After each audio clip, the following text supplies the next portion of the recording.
আগে প্রেমের মাঠ ছিল ছোট, দুজনের বেশি একটু জায়গা হইতো না। এখন প্রেমের মাঠ এত বড় হয়েছে, এখানে সবাই মিলে দৌড়াদৌড়ি করেন যায়।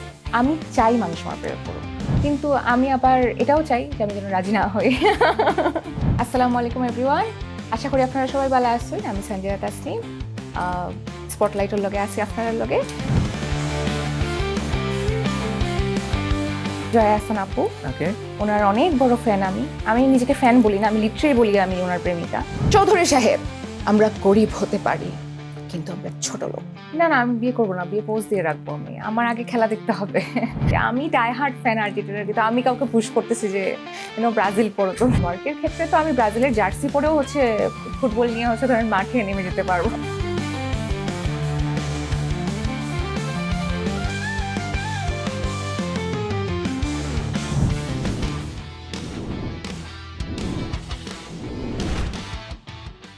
Hello everyone, this is Tanvir Hossain from Banglanews 24 and welcome to spotlight. আর আজকের পর্বে আমাদের সাথে আছেন বর্তমান সময়ের একজন জনপ্রিয় মডেল এবং আলোচিত অভিনেত্রী সঞ্জিদা তাসনিম। আজকে বেশ কিছুক্ষণ সময় তার সাথে জমিয়ে আড্ডা হবে। হ্যালো সঞ্জিদা, কেমন আছেন? আলহামদুলিল্লাহ, অনেক ভালো। আপনি কেমন আছেন? আমিও খুবই ভালো আছি।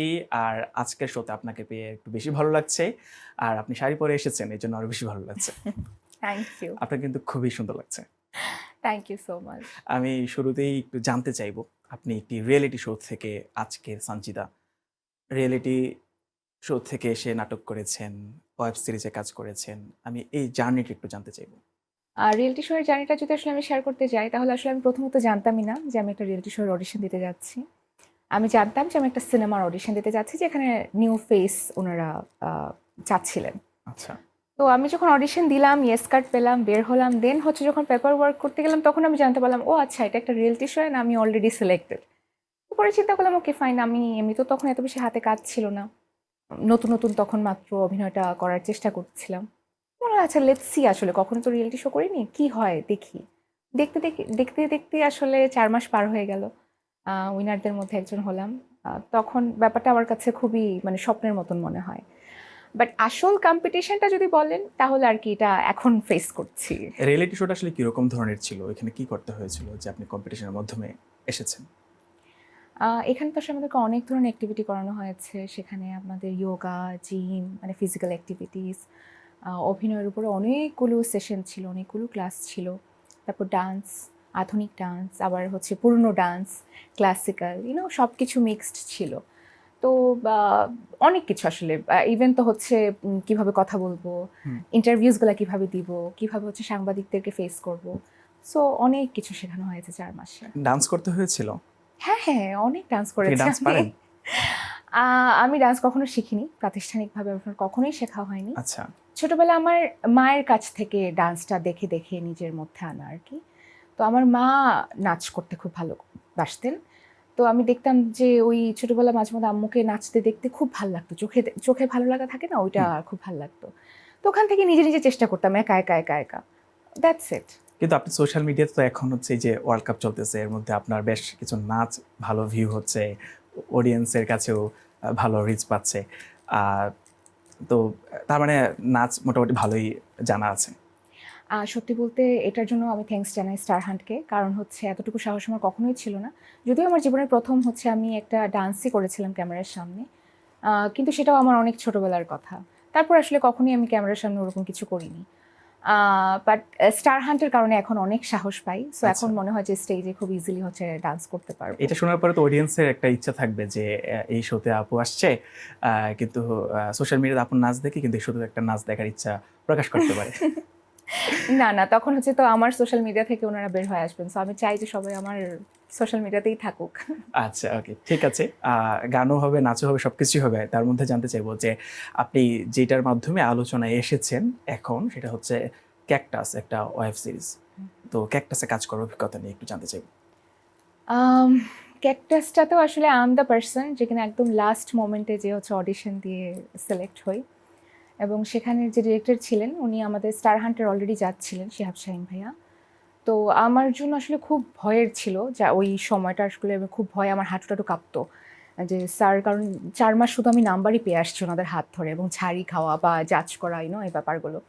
তো যখন আসলে স্যারের প্রজেক্টে কাজ করতে গেছি তখন আসলে আমার এই ভয়ে দেখা যাচ্ছে যে কণ্ঠ দিয়ে কথা আসতো না, তারপর হাঁটু কাঁপার মতো অবস্থা ছিল। তো যাই হোক সামহাও অনেকেই সেটে আদার্স যারা টিম মেম্বাররা ছিলেন খুবই ভালো ছিলেন, সো সবার অনেক সাপোর্ট ছিল। সবাই আমাকে অ্যাজ এ নিউ পার্সন হিসেবে আসলে যে ওয়েলকামটা জানিয়েছিলেন বা সাপোর্টটা করেছিলেন, সেটার কারণে হয়তো রেজাল্টটা খুব ভালো আসছিল। মানে ক্যাকটাসে কাজ করার ক্ষেত্রে অডিশনের প্রয়োজন হয়েছে? Yes, correct. আচ্ছা, এটা কি সবার জন্যই নাকি মানে বাছাই করে করে এরকম নেওয়া হয়েছে?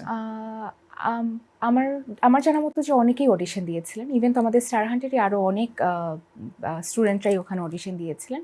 সো আমি একদম লাস্ট পার্সন ছিলাম যে আর কি অডিশনটা আপনাকে সিলেক্ট করেছে, এটা আপনার কাছে কি মনে হয় যে আপনাকে এই বেশ কিছু কারণে আপনাকে সিলেক্ট করা হয়েছে, এরকম কি কি ছিল আপনার কাছে মনে হয় যে আপনার কনফিডেন্সের জায়গা থেকে যে এই বেশ কিছু কারণ ছিল, দ্যাটস ওয়াই আমাকে এই ক্যারেক্টার সিলেক্ট করা হয়েছে? আমার কাছে মনে হয় আমার ডেডিকেশন।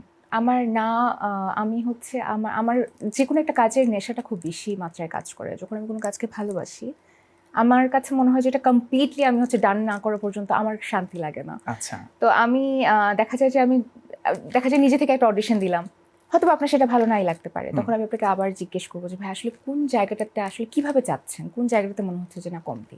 তখন যদি আপনি একটাবার সুযোগ পাই আমি যে আসলে আমি কোনোভাবে জানতে পেরেছি আপনার কাছ থেকে, তখন দেখা যাচ্ছে যে আমি ওইটুকু গ্যাপ ফিল আপ করার হাইয়েস্ট ট্রাই করি। সো ডেডিকেশনটা হয়তো বা ছিল যে আমাকে একবার বলছিল হাসো, একবার বলছিল রাগো, একবার বলছিল কান্না করো। তো আমি মানে প্রতি সেকেন্ডে নিজেকে ভাঙছিলাম যে না এটা বলছে, এটা বলছে, এটা বলছে। সো আমি তাই করছিলাম। কিরকম ধরনের চ্যালেঞ্জ ফেস করেছেন এরকম একটা ওয়েব সিরিজে কাজ করার ক্ষেত্রে? অনেক ইজি ছিল না। আচ্ছা, আপনি কাজ করেছেন হচ্ছে প্রীতম হাসানের সাথে, জি। তো আমি একটু তার সাথে কাজ করার এক্সপিরিয়েন্সটা জানতে চাই। প্রীতম ভাইয়া অনেক অ্যামেজিং একজন পার্সন বলেন, আর্টিস্ট বলেন, খুবই ফ্যান্টাস্টিক একজন পার্সন। অ্যান্ড আমি যখন প্রীতম ভাইয়ের সাথে আসলে কাজ করি, আমার কাছে মনেই হচ্ছিল না যে আমি এত সিনিয়র একজন আর্টিস্টের সাথে কাজ করছি। এত পোলাইট ছিলেন বা এত নাইস ছিলেন, এত সুন্দর শেখানোর যে ব্যাপারটা বা মেশার যে ব্যাপারটা, কথা বলছেন খুব নর্মালি, এরকম আমরা ক্যাজুয়ালি যেরকম কথা বলি ঠিক ওভাবে, বা ভয় না পাওয়ার যে ব্যাপারগুলোতে হেল্প করা। সো আমার কাছে মনে হয় যে মানে হি ইজ সামথিং লাইক যাকে আসলে রেসপেক্ট করার মতন, বা ওনার কাছ থেকে শেখার অনেক কিছু আছে। আপনি রূপনগরও কাজ করছেন রাইট নাও, আপনি ওটা হচ্ছে এপিসোড চলছে, ওইটাতে কিভাবে যুক্ত হয়েছিলেন যেখানে শ্যামল মহলাও আছে, রাইট? রূপনগর প্রজেক্টটা বেসিক্যালি হচ্ছে দীপ্ত থেকেই পাওয়া, কারণ হচ্ছে যেহেতু স্টার হান্ট করে যখন আমরা বের হই, আমরা 3 জন উইনারই হচ্ছে এক একটা করে সিঙ্গেল নাটক পাই বের হওয়ার সাথে সাথে, এবং হচ্ছে সিরিয়াল পাই। তো ওখান থেকে আর কি একটা সিঙ্গেল ডান করা হয়, সিঙ্গেলটা করার পরই একটা সিরিয়াল আর কি আমাকে ইন করানো হয়। আপনি ট্যালেন্ট হান্ট থেকে আসার পরে অলরেডি অনেক বেশ অনেকগুলো কাজ করে ফেলেছেন, এবং বলা যায় যে যারা গুণী শিল্পী তাদের সাথেই আপনি অলরেডি কাজ করে ফেলেছেন।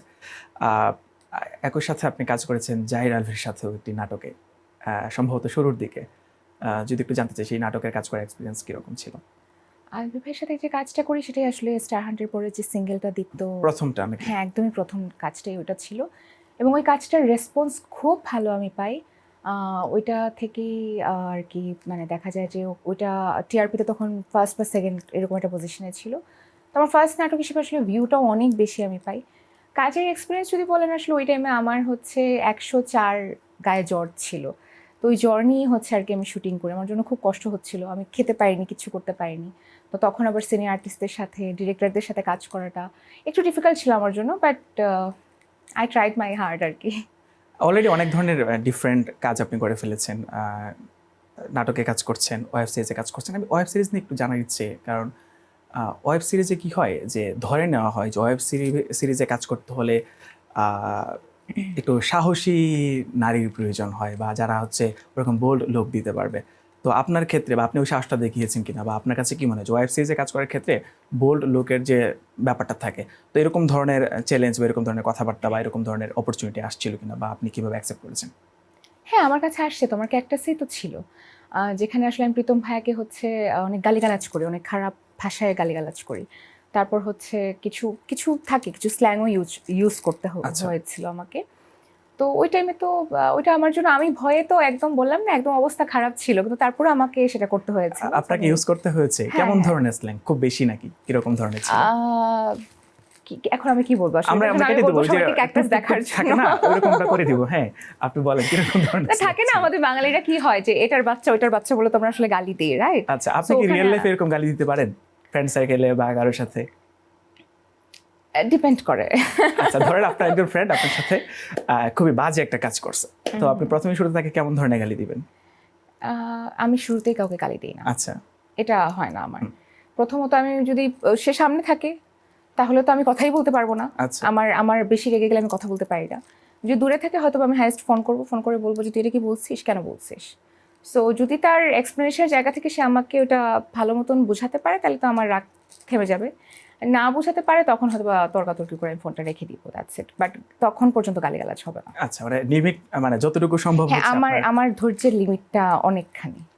আচ্ছা, একটু প্রশ্ন একটু থাকে যে ওয়েব সিরিজে কাজ করেছেন, তারপরে যে রিয়েলিটি শো, আমি যেটা বলছিলাম যে রিয়েলিটি শো আসলে রিয়েল থাকে কিনা। যেমন হচ্ছে আমরা অনেক সময় শুনি যে রিয়েলিটি শোতে সবকিছুই মানে একদম অরিজিনাল হয় না, বা মাঝে মধ্যে এমনও থাকে যে ফিনান্সিয়াল ব্যাপার থাকে, গিভ অ্যান্ড টেকের ব্যাপার থাকে। তো আপনি এরকম কোনো কিছু ফেস করেছেন কিনা রিয়েলিটি শোগুলোতে? অ্যাকচুয়ালি এটা তো আমার জীবনের একদম প্রথম রিয়েলিটি শো, আমি প্রথমত বললাম। সো 4 মাসের একটা লম্বা জার্নি ছিল যেখানে আসলে এমনও হয়েছে যে সকাল 5টা-6টা পর্যন্ত আমাদেরকে চ্যানেলে থাকতে হয়েছিল, আবার সকাল 8টায় কল টাইম ছিল। তো এভাবেও আমাদের আসলে অনেকখানি সময় পার হয়েছে। সো আসলে কোনো কিছু ফেক ছিল বলে আমার মনে হয় না। খুব ডিফিকাল্ট একটা টাইম পার করে আসছি 4 মাস। যে 4 মাসের কারণেই হয়তো বা আমি আজকের সঞ্জিতা। যে আমি অনেক কিছু জানি, অনেক কিছু জানার আগ্রহটাও রাখি অন্তত। তো এই জানার প্রসেসটাও জানতে পারাটাও কিন্তু অনেক বড় হ্যাঁ, কিছু। ডেফিনেটলি। যে আসলে আমি শিখবো, কি শিখতে চাই প্রথম কথা, এবং কিভাবে শিখবো সেটা। রাইট। সেই এই ব্যাপারগুলোও কিন্তু আমি ওখান থেকে জেনে আসছি। তো আসলে আমি ফেক কিছু পাইনি। আর যেটা বললেন গিভ অ্যান্ড টেকের ব্যাপারটা, এটা আসলে একদমই না। মানে এটা big no. Okay. It's a big no. কারণ হচ্ছে যে আফটার স্টার হান্ট এখন পর্যন্ত আমি বলবো না যে এই ব্যাপারটা আমাদের ওই পাশ থেকে এখন পর্যন্ত কোনো একজন আর্টিস্ট আমরা ফেস করেছি।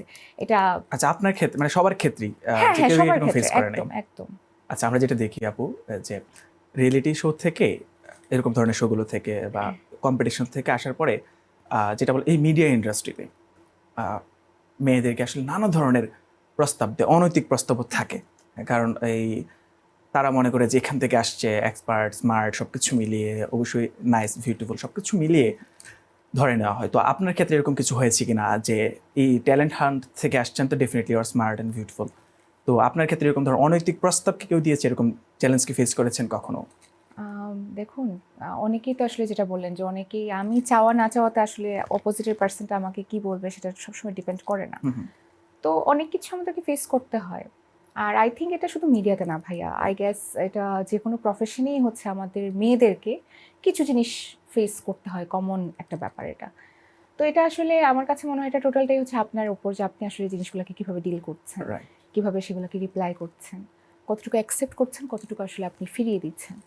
তো আমাদের রেগুলার লাইফে মেয়ে হিসেবে যা করে আসতে হয়েছিল তাই করছি, সামনেও করতে হবে। এরকম কি আপনি ডিরেক্ট ফেস করেছেন, বা আপনি এটাকে কিভাবে রেসপন্স করছেন? মানে শুধু আপনার জন্য না, বাকি মেয়েদের জন্য বলবেন যে তারা কিভাবে এটাকে রেসপন্স করবে বা তারা কিভাবে অ্যাপ্রোচ করবে, কেউ যদি এরকম ধরনের অ্যাপ্রোচ দেয়? দেখুন, পার্সন টু পার্সন তো আসলে ভেরি করে। আমার মতন আপনি হবেন তা কিন্তু একদমই না, বা আপনার মতন যে আমি হতে হবে তাও কিন্তু Right. একদমই না। তো সেক্ষেত্রে আসলে আমি যেটা বলবো, যারা এই জিনিসটাকে অ্যাভয়েড করতে চান, ধরেন আমি এটা আসলেই চাচ্ছি না, তখন যেটা হয় যে কি হয়, মানে আমার ক্ষেত্রে যেটা হয়, হয়তো বা আমি মাঝে মধ্যে বলি যে ভাইয়া না, আমি এই জিনিসটা আসলে এইভাবে চাচ্ছি না, বা এই কাজটা করছি না, আচ্ছা দেখি সামনে তাহলে ইনশাল্লাহ আপনার সাথে কাজ হবে। বা দেখা যায় ডেটের ইস্যু আচ্ছা। বলতে হয় তখন বানিয়ে যে ডেট নেই বা কিছু একটা, বা রেমুনারেশন এমনভাবেই চাইতে হয় তখন যেন সে অ্যাফোর্ডই না করতে পারে। তো এই জিনিসগুলো তো আসলে একটা শিখে আসার জায়গা থেকেই শেখা। তো এই জিনিসগুলো এইভাবেই ডিল করি, আর কিছু করার নাই। কারণ সবসময় আপনি সামনেওয়ালা যেই পার্সনটা থেকে আপনি পাচ্ছেন, হয়তো অনেক সময় আপনি তার সাথে খারাপ ব্যবহার চাইলেও করতে পারবেন না, তখন টেকনিক্যাল ওয়েতে আসলে একটু অ্যাভয়েড করতে হয়। এরা তো হচ্ছে আসলে কোন ধরনের পার্সন, আমাদের সোসাইটিতে অনেক ধরনের পার্সন থাকে, ক্যাটাগরি থাকে, কারা এরকম ধরনের অফারগুলো করে এবং কিরকম ধরনের অফারগুলো করে তারা? দেখুন, আমি প্রথমত বললাম যে সব সেক্টরেই কিন্তু এই ধরনের মানুষ রাইট, আছেন। রাইট। আর আমার এই প্রফেশনটা শুধুমাত্র কিন্তু এই প্রফেশন না, যেহেতু আমি নিজেও ফ্যাশন ডিজাইনিং নিয়ে পড়াশোনা করেছি, সো আমার নিজস্ব একটা বিজনেস আছে। সো আমার কাজের পারপাসেও কিন্তু আমাকে আরও আদার্স অনেক মানুষের সাথে চলাফেরা করতে হয়, মিশতে হয়। তো আমি ওই যে বললাম অ্যাজ এ মেয়ে কিন্তু আমাকে অনেক ধরনের অনেক কিছু ফেস করতে হয় অনেক সময়। তো সেগুলোকে খুব সুন্দর করে ওভারকাম করে নিয়ে লাইফে চলতে হচ্ছে। আর মিডিয়াতেও আমি এক্স্যাক্টলি তাই বলবো, স্পেসিফিকভাবে বলবো না যে এই সেক্টরের এই জায়গার মানুষ বা ওই জায়গার মানুষ, এরকম না। সব মানুষের মধ্যেই এই ব্যাপারটা আসলে কম বেশি। কিন্তু তারপরে যারা মিডিয়াতে কাজ করে, মানুষের কেন জানি একটা কনসেপ্ট এরকম যে মিডিয়াতে কাজ করে তার মানে ভালো না, এরকম একটা কনসেপ্ট হচ্ছে। আমি জানি এটা আমাদের কালচারগত কিনা। না, এটার কারণ আছে। তো এটার কারণ হচ্ছে যে আমরা তো আসলে পাবলিক ফিগার। সি, আপনি যখন হচ্ছে একটা অফিসে জব করছেন, আপনাকে কয়জন মানুষ চেনে বলেন তো? আপনার কলিগরা।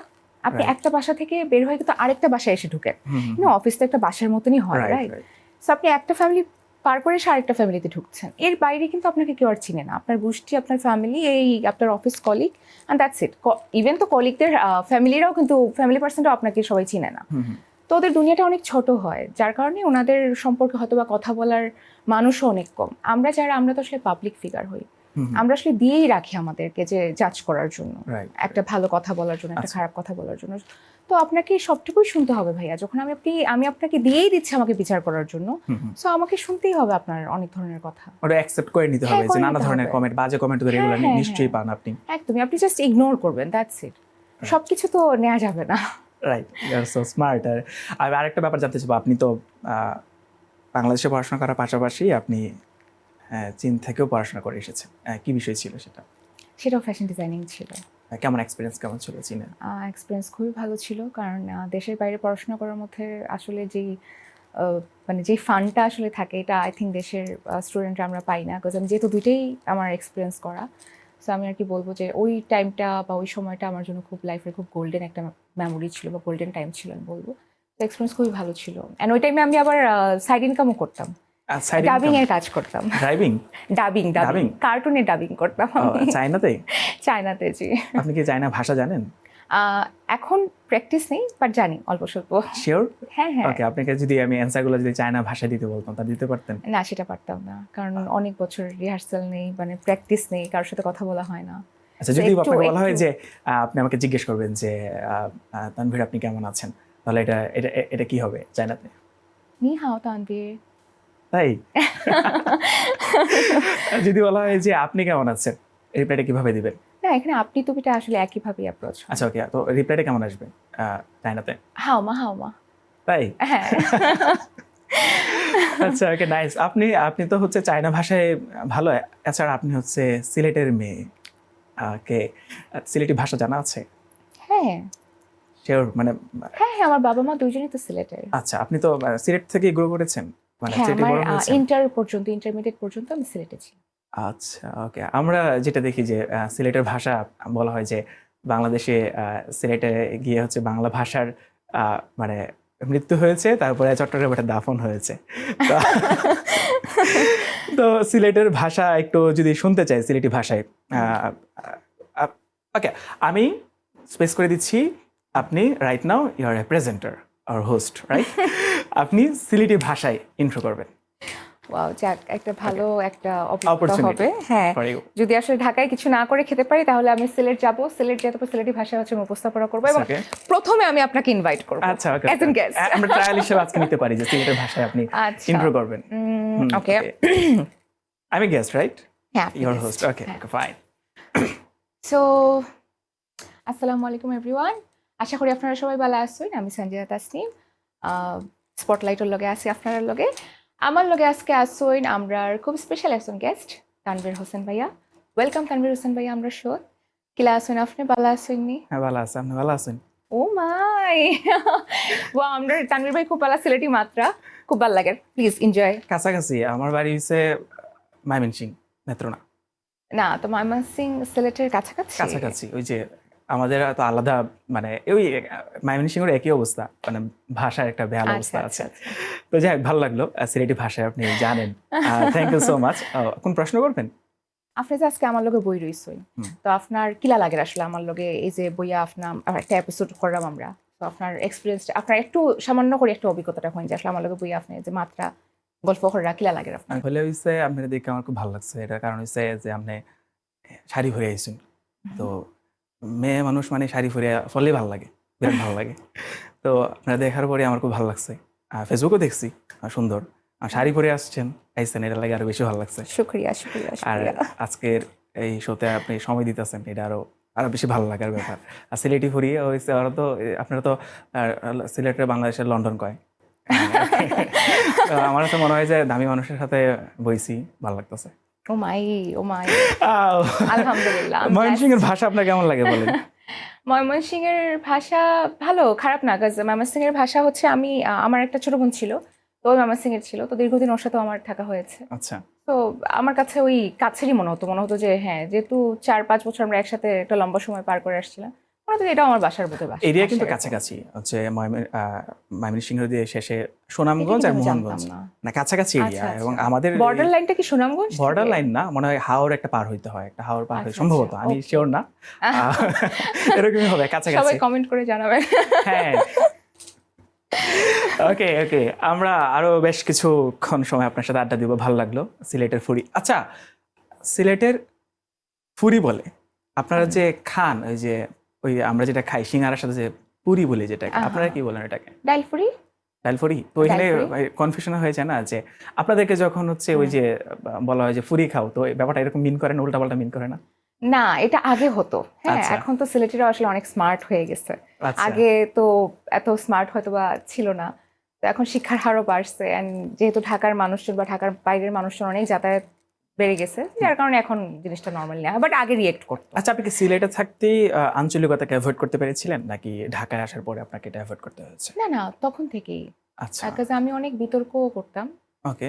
তো যার কারণে হচ্ছে ওই প্র্যাকটিসটা থেকে হয়তো। বিতর্কের প্রসঙ্গ যেহেতু চলে আসছে, তার মানে এখন এই সময়টা হচ্ছে ওয়ার্ল্ড কাপ চলতেছে, তাই না? আপনি কোন দলের সাপোর্টার? Of course Argentina.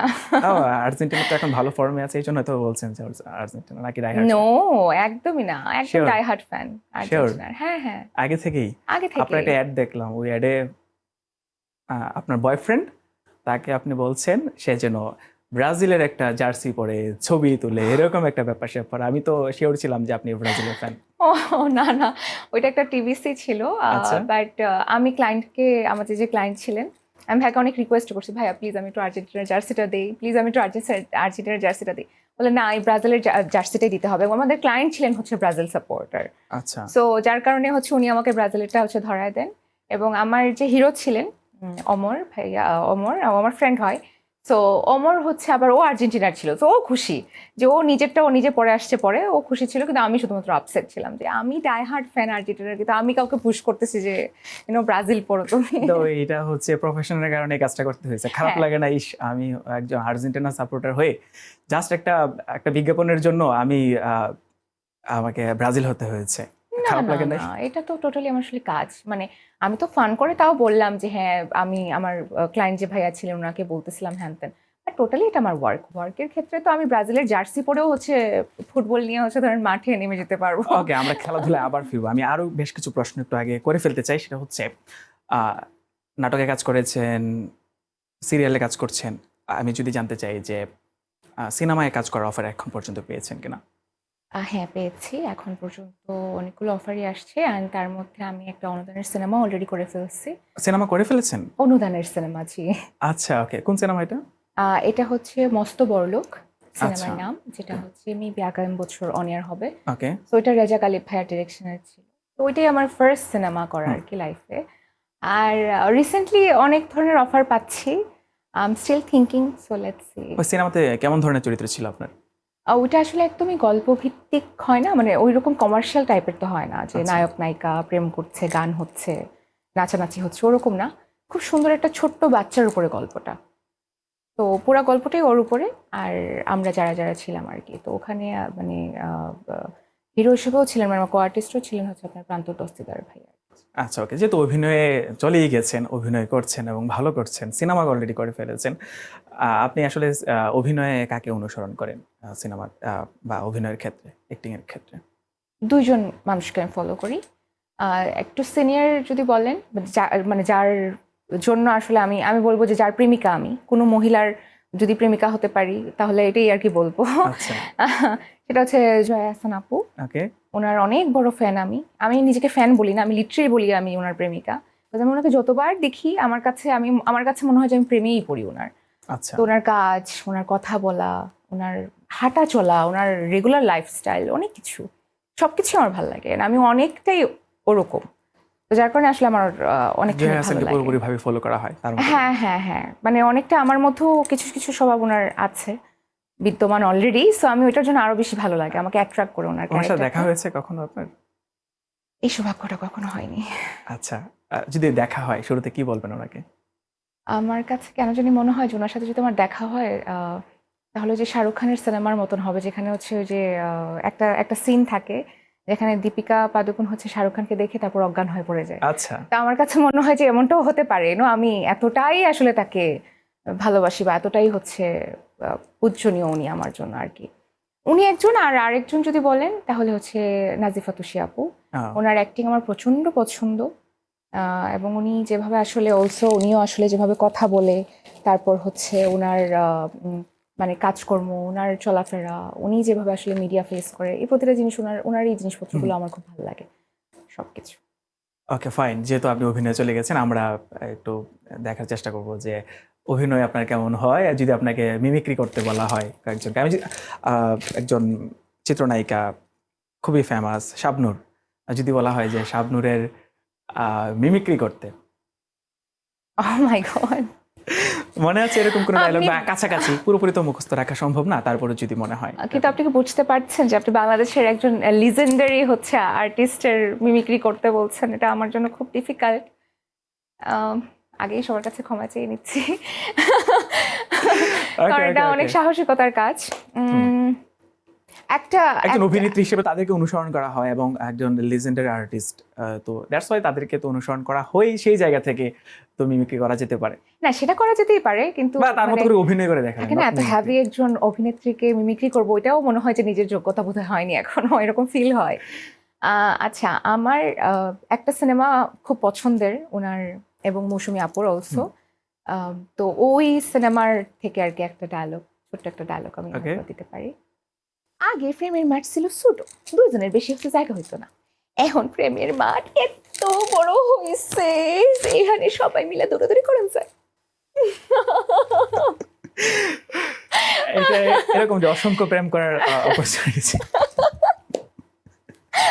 আমি এই প্রশ্নের জন্য অপেক্ষায় ছিলাম অনেস্টলি। আপনি কি রিয়েল লাইফে এরকমটা বিশ্বাস করেন যে প্রেমের মাঠটা এখন বড় হয়েছে, হ্যাঁ, কারণ হ্যাঁ, এখন মডার্ন হয়েছে? আচ্ছা সরি, ছোট্ট একটা বোধহয় ডায়লগ ছুটে গেছিল যে মডার্ন হয়েছে এখন। আই থিঙ্ক আসলেই তাই, মানে আমি যখন ছোট ছিলাম, ছোট বলতে স্কুল কলেজে আসলে আমি প্রেম করিনি তো, কিন্তু এখনকার আমি দেখি কি যে স্কুলের বাচ্চারা আসলে প্রেম জিনিসটা খুব ভালো বুঝে। স্কুল লাইফে প্রেম করেন নাই? না, আমার মানে এরপরে প্রেম করছেন? হ্যাঁ, আমার মেইন প্রেমটা আমার ঢাকায় আসার পরে হয়েছে। আমি যখন ইউনিভার্সিটিতে ভর্তি হই তখন থেকে আমি প্রেম করা শুরু করি। এখনো আছে? আপাতত সিঙ্গেল। কি হয়েছিল এরকম এখন আপনি সিঙ্গেল? প্রেম আসলে খুব কম প্রেম আছে আসলে, যেটা সারা জীবন আসলে আমরা টানতে পারি হয়তো বা। খুব কম মানুষই আছে ভাগ্যবান বা ভাগ্যবতী এরকম যে একটা প্রেম দিয়ে আসলে শুরু থেকে শেষ পর্যন্ত যাওয়া যায়। তো আমার সাথেও তাই, আমিও ওই ৮-১০ জনের মতোই একজন। যেহেতু আপনি বলে দিয়েছেন যে আপনি সিঙ্গেল, এখন তো অনেক বেশি প্রপোজাল আসবে প্রেম করার জন্য, তো আপনি কি অ্যাকসেপ্ট করবেন বা এরকম কিছু, বা কিরকম ধরনের হতে হবে? দেখুন, আমি চাই মানুষ আমার প্রেমে পড়ুক, আচ্ছা, এটা ট্রু যে আমি চাই, কিন্তু আমি আবার এটাও চাই যে আমি যেন রাজি না হই। মানে এটা কি আসলে সব মেয়েদের ক্ষেত্রেই নাকি যে সবাই প্রেমে পড়ুক, কিন্তু প্রেম সবার সাথে তো আর করা হবে না, কিন্তু চায় যে সবাই প্রেমে পড়ুক? এক্স্যাক্টলি, বিকজ আমার প্রেমে পড়লে তো ভালো না, যে আমার কাজের প্রেমে পড়বে, আমার প্রেমে পড়বে, সেটা আমার জন্য তো আরো ভালো। বিকজ আমি এরকম কি রেগুলার প্রস্তাব আসে? বিয়ের? না না, বিয়ের না, প্রেমের প্রস্তাব কি রেগুলার আসে? ইনবক্সে পান কিনা? হ্যাঁ হ্যাঁ, আসে। আচ্ছা, ওকে। তা ওয়ান কাইন্ড অফ বিজ্ঞাপন হয়ে গেল যে আপনি এখনো সিঙ্গেল আছেন, তার মানে আপনার অডিয়েন্সরা একদম নিশ্চিত হয়ে গেল যে হ্যাঁ, আপু তো এখনো সিঙ্গেল আছে। ওকে, আমরা শাবনূরের একটা ডায়লগ শুনলাম, যেহেতু আপনি অভিনয়ে, আমি বলবো না মিমিক্রি করেন, আমি বলবো যে অভিনয় করার যে এক্সপার্ট হওয়ার যে চেষ্টাটা সেটা করতে পারেন। আপনি বাংলা সিনেমা তো অনেক দেখা হয়েছে ডেফিনেটলি। আপনার অমর স্যারের কোনো ডায়লগের কথা মনে আছে? চৌধুরী সাহেব? হ্যাঁ। আপনি কি চাচ্ছেন যে সেটাও আমি করি? হ্যাঁ, একটু শুনিয়ে পারেন কিনা। চৌধুরী সাহেব, আমরা গরিব হতে পারি, কিন্তু আমরা ছোট লোক। সরি, যদিও অমর সানি ভাইয়ের মতো হয়নি আমি জানি, কিন্তু আমি আমার মতো চেষ্টা করেছি। আচ্ছা, ওকে ওকে ওকে, দারুণ দারুণ দারুণ। আপনি তো ভালো ভালো পারছেন, তো ভালো হচ্ছে তো, আসলে আপনি তো আর্টিস্ট, দ্যাটস ওয়াই। আরো কারো মনে আছে এরকম? না, ভাপ্পারাজের?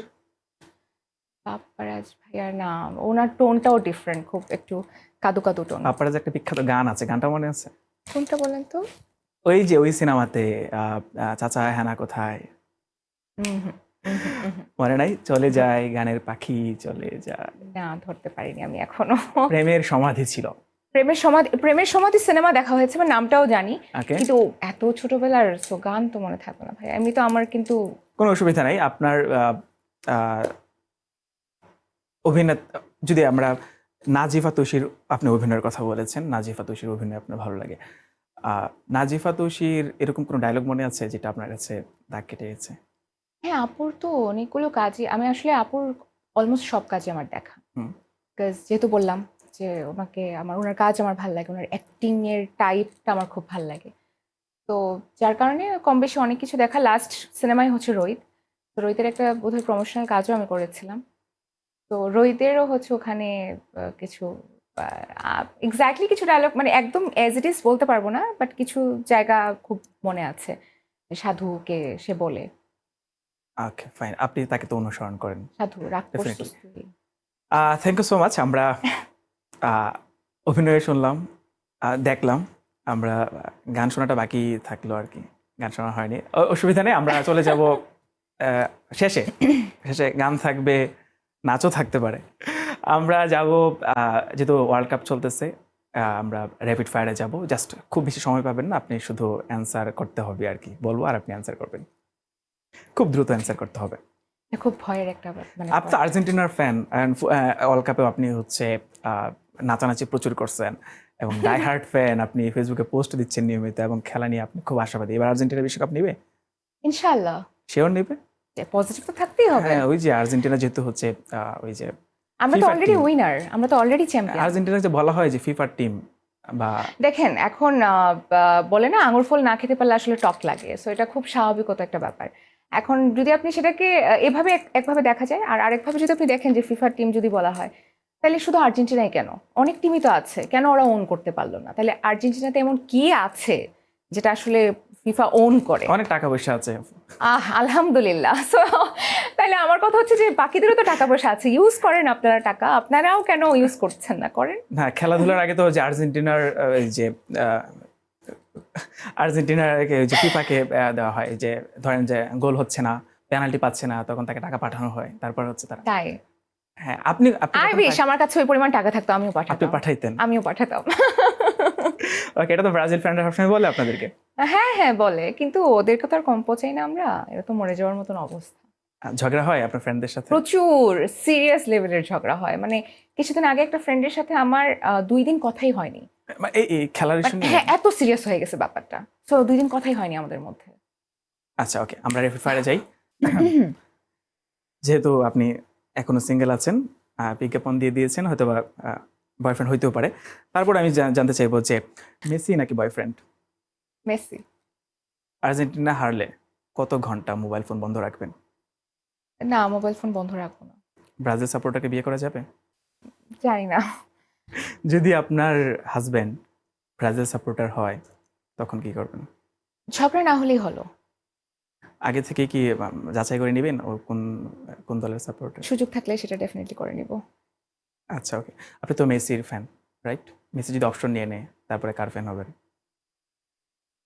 যদি সরি আমি প্রশ্নটা বুঝতে পারিনি। আপনি তো মেসির ফ্যান, ডাই হার্ড হ্যাঁ, ফ্যান, রাইট? হ্যাঁ। আর মেসি তো ডেফিনেটলি অপশনে যাবে। হ্যাঁ, হ্যাঁ, তখন আপনি কি করবেন? কাকে নিয়ে বাঁচবেন? মেসিকে নিয়ে বাঁচবো, বিকজ ও তো কোচ হবে না একটা সময়। আচ্ছা, তো ওকে দেখার জন্য এই স্ক্রিনের সামনে বসে থাকবো, ও যতবার আসবে ওকে ক্যামেরায় ধরবে, ততটুকু দেখি আমার শান্তি। যদি ব্রাজিলের কোচ হয়? তাইলে আমি ব্রাজিলের। ও আচ্ছা, আপনি মেসির ফ্যান, মানে ডাজন্ট ম্যাটার যে ব্রাজিল নাকি আর্জেন্টিনা, ব্যাপারটা এরকম?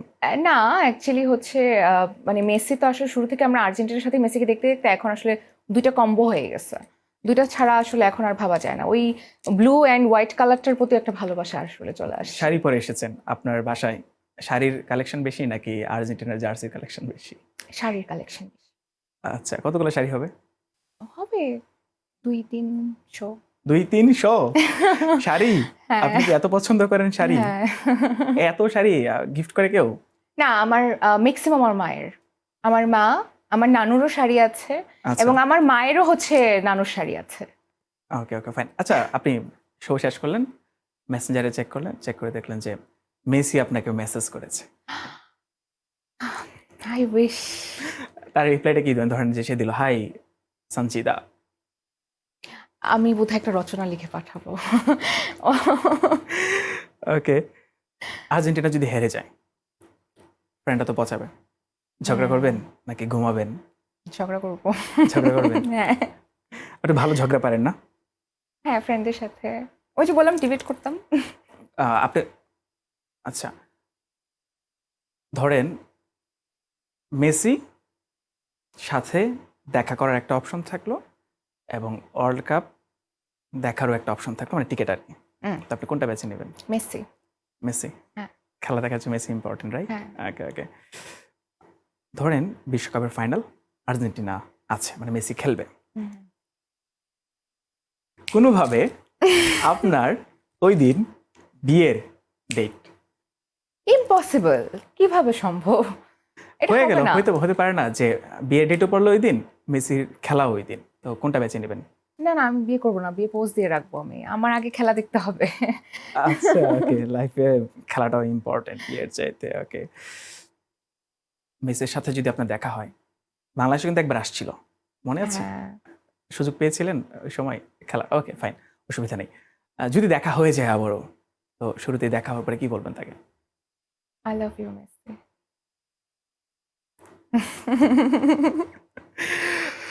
আচ্ছা, ওকে, মেসির সাথে ডেট করার অপরচুনিটি আসলে ডেট আমি করবেন? রাজি, আমি রাজি, আমি রাজি, আমি Sure? রাজি। হ্যাঁ হ্যাঁ, আমি রাজি। আমি রাজি আসলে। আচ্ছা, অনেকেই প্রশ্ন করে, এবার অনেকগুলো ভিডিও ভাইরাল হয়েছে, অনেকেই বলছে যে মেয়েদেরকে প্রশ্ন করা হচ্ছে যে নেইমার যদি বিয়ের প্রস্তাব দেয় আপনি রাজি হবেন কিনা? মেয়েরা বলছে হ্যাঁ হ্যাঁ হ্যাঁ রাজি হয়ে যাব, যদি নেইমার কয়েকটা বিয়েও করে তারপরে কোনো অসুবিধা নাই। সেক্ষেত্রে যদি আপনার ক্ষেত্রে হয় মেসি এরকম অফার দেয়, হ্যাঁ, ইটস ওকে, সো হোয়াট? আপনি মেসিকে বিয়ে করবেন? আই উইশ, এত সৌভাগ্য নিয়ে আমি জন্মাইনি। অপরচুনিটি তো আসলে অ্যাটলিস্ট আপনি বলছেন, ওটা আমি কল্পনায় হচ্ছে নিয়ে নিচ্ছি, কল্পনায় হচ্ছে মানে কবুল। কবুল কবুল, হ্যাঁ হ্যাঁ। 3বার কবুল বলে ফেলে, আমরা পাঠায় দেব। মেসিকে বিয়ে করতে চায় বাংলাদেশের একজন তরুণী, তিনি ইতিমধ্যে তিনি কবুল বলে নিয়েছেন। আমরা এখন শুধু দোয়া করলেই আর মেসি রাজি হলেই বিয়েটা হয়ে যাবে। আমিন হয়ে যাবে।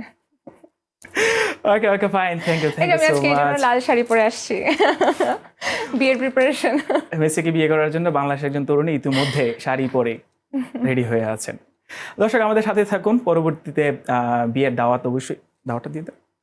হ্যাঁ প্লিজ, সত্যি সত্যি বিয়ে হলে কিন্তু আপনাদের সবাইকে দাওয়াত। ওকে, সিলেটি ফরির কণ্ঠে আমরা সিলেটের গান শুনবো, তাই তো? একদম প্রপার সিলেটের গান তো পারি না। আইলারে নয়া দামান এটা ইটস গেতে ওকে পারি। ওকে ওকে। আইলারে নয়া দামান আসমানেরও তেরা, বিছানা বিছাইয়া দিলাম শাইন দানের নেরা, দামাদ বো দামাদ বো দামাদ বো দামাদ বো। আইলারে নয়া দামান আসমানেরও তেরা, বিছানা বিছাইয়া দিলাম শাইন ধানের নেরা, দামাদ বো দামাদ বো। আপনাকে দামান বলার মতো লাগতেছে। দামান তো আপনি, দামান ও তো সরি সরি, জামাইকে আচ্ছা বলে। তাই জানতাম না। ও জামাইকে দামান বলে, তাই তো? হ্যাঁ, জামাইকে দামান আচ্ছা, বলে। জামাইয়ের বউ। হ্যাঁ, ও আচ্ছা, আমি দামান। আপনি তাহলে দামান। ও আচ্ছা আচ্ছা, ইটস ওকে ওকে, আপনাকে নাইস, ভালো লাগতেছে। Thank you so much Sanchita Tasnim for joining with us, and thank you so much audience for watching this video. আপনাদের সাথে ছিলাম আমি তানভীর হুসাইন, আর স্পটলাইটে আজকের মতো এখানেই শেষ করছি। আল্লাহ হাফেজ।